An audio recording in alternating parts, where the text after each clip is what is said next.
संसार के बारे में बहुत जानने का प्रयास नहीं करना चाहिए, क्योंकि संतों का क्षण और अन्न का कण कभी नुकसान न हो जाए, ऐसा प्रयास करना चाहिए।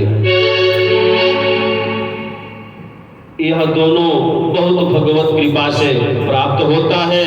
शौनकाद ऋषियों ने सूत जी से यही पूछा कि संसार के लोगों को कृष्ण की प्राप्ति कैसे हो, भगवत प्राप्ति कैसे हो, ऐसा कोई साधन बताइए कि गोविंद को कैसे हम लोग प्राप्त करें। इसको सुनकर सूत जी महाराज बहुत प्रसन्न हुए, गदगद हो गए और ऋषियों से बोले, आपने बहुत सत्य और सही प्रश्न पूछा है। हम लोग जन्म लेते हैं, बड़े होते हैं, शादी विवाह होता है और मर जाते हैं। जीवन के मुख्य पहलुओं को क्या हम लोगों ने कभी समझने का प्रयास किया? लोग जीवन को ऐसे ही खान पान में, सुख सुविधा में व्यर्थ कर देते हैं। आज के संसार में कितने लोग हैं, आप लोग भी जानते होंगे, देखते होंगे, जो अनर्गल काम में बहुत समय व्यतीत करते हैं। अभी यहाँ पे कहीं कोई जो है कि जुआ ताश होता है, आदमी वहाँ एकत्रित हो जाएगा। नाच गान होता हो, लोग एकत्रित हो जाएगा। शादी सांसारिक विवाह हो, उसकी व्यवस्था बहुत पहले से होने लगती है, लेकिन भगवान का कार्य करना हो तो बहुत सारी समस्याएं होती है। आज इसी कोरोना काल में अभी हमारी 1 मई से कथा चली थी, पत्थरदेवा में सारी सुविधा था। कहने का तात्पर्य कि आपके वहां कोई आ रहा है, आप क्या करने के लिए बुला रहे हैं, वो आएगा कैसे, क्या करेगा, यह व्यवस्था पहले हो जानी चाहिए। क्योंकि मैं भागवत कथा करा रहा हूं, यह जो है कि सुविधा हमको कर लेनी चाहिए। तो ऐसे जो है कि लोग अपने जीवन को सिर्फ अनर्गल कार्यों में व्यतीत करते हैं, सार्थक कार्यों में व्यतीत नहीं करते हैं। उन्होंने पूछा कि इसको आदमी को कैसे समझेगा कि हम किस लिए यहाँ आए हैं। तो उसको सूत जी बताएं कि देखिए, ये हमारा जीवन क्या है। काल ब्याल मुख ग्रास त्रास निर्णास हेतवे। एक काल है, संसार काल है।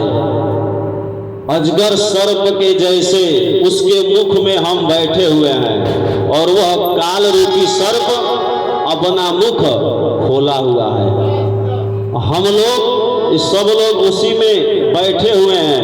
कब तक सुरक्षित हैं कि जब तक वह मुख को बंद नहीं करता है। जब तक मुख खोला है, हम लोग अपने कार्यों में मस्त हैं। इस जीवन के पहलुओं को हमने नहीं समझा कि भगवान हमको यहाँ किस लिए भेजे हैं। खाया पिया ऐश किया, जीवन में सुख सुविधा अपना लिया और जैसे आया था वैसे पुनः चला गया। वहां जाने के बाद आपकी रजिस्टर फाइल चेक होगी, पुनः भगवान जो कर्म किए हैं भेजेंगे उसको भरपाई करने के लिए।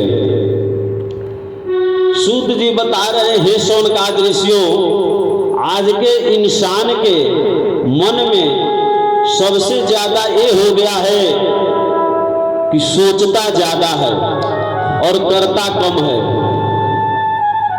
और जिसके कारण वह सोचते सोचते उसका हार्ट फेल हो जाता है और वो मर जाता है।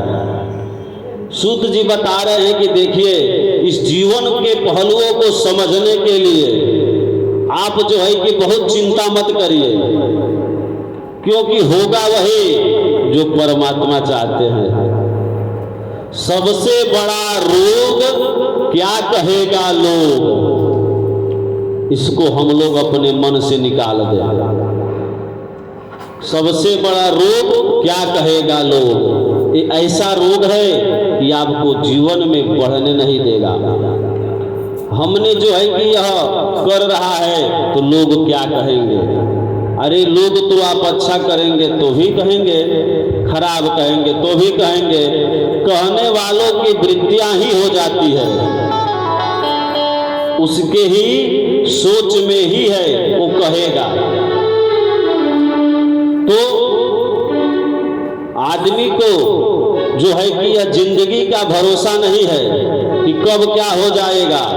जितना से ज्यादा हो सके भगवान के नाम का जप करना चाहिए, भगवान के नाम का स्मरण करना चाहिए, भजन कीर्तन करना चाहिए और भगवत प्राप्ति करनी चाहिए। और यह सिखाता है श्रीमद् भागवत। यदि हम यह जानने का प्रयास करें तो भगवान के कथा में समय दें। आज की कथा महात्मा की कथा भी चल रही है, धीरे धीरे रोचकता की ओर कथा जाएगी। सूत जी कहते हैं भागवत की कथा श्रवण करने का अधिकार, देखिए हम लोग बहुत बड़े भागी हैं, सब लोगों को नहीं मिलता है। कभी कभी देवता लोग भी तरसते हैं कि हमको प्राप्त हो जाए। एक बार देवताओं को जब यह पता चला कि राजर्षि परीक्षित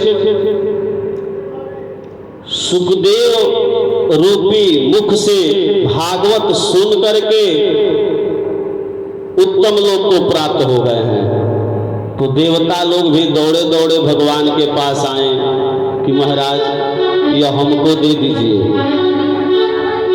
ये अमृत जो है कि हमको दे दीजिए और अमृत हमारा आप ले लीजिए और भागवत कथा रसामृत हमको प्रदान कर दीजिए।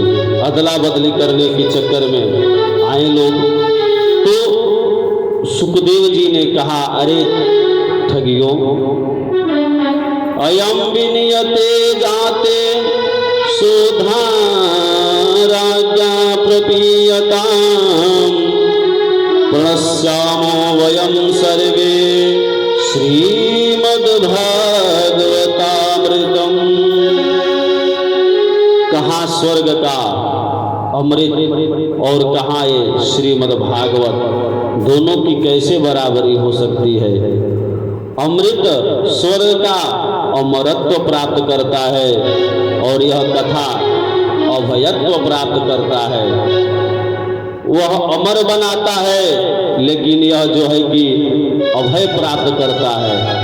दोनों की बराबरी ये देवताओं नहीं हो सकता है, क्योंकि अमृत पीने के बाद भी लोग यहाँ से जाते हैं, उनका पुण्य और जो है कि हो जाता है तो पुनः आकर के इस धराधाम पे जीव किसी रूप में आकर के अपना कर्म करता है। लेकिन जिसको अभय हो जाता है, यह भागवत रूपी रसपान कर लेता है, वह संसार के पुनरपि जन्मम पुनरपि मरणम पुनरपि जननी जठरे शयनम, बार बार आने जाने से, गर्भ में जो है कि कष्ट भोगने से, संसार में कष्ट भोगने से मुक्त हो जाता है।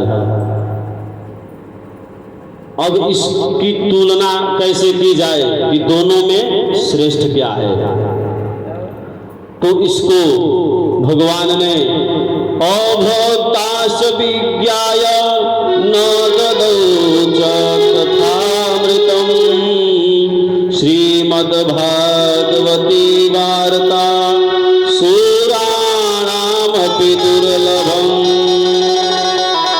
देवताओं को उत्तम न समझ करके सुखदेव जी महाराज भागवत कथा नहीं दी और कहें कि देखिए इसमें गुण क्या है। एक तराजू लेकर के तौल करके दिखाया, एक तरफ धर्मशास्त्र के सारे ग्रंथों को रखा और एक तरफ श्रीमद् भागवत महापुराण को रखा। और जब उसका तुलना किया गया तो लघु निन्यानि जातानि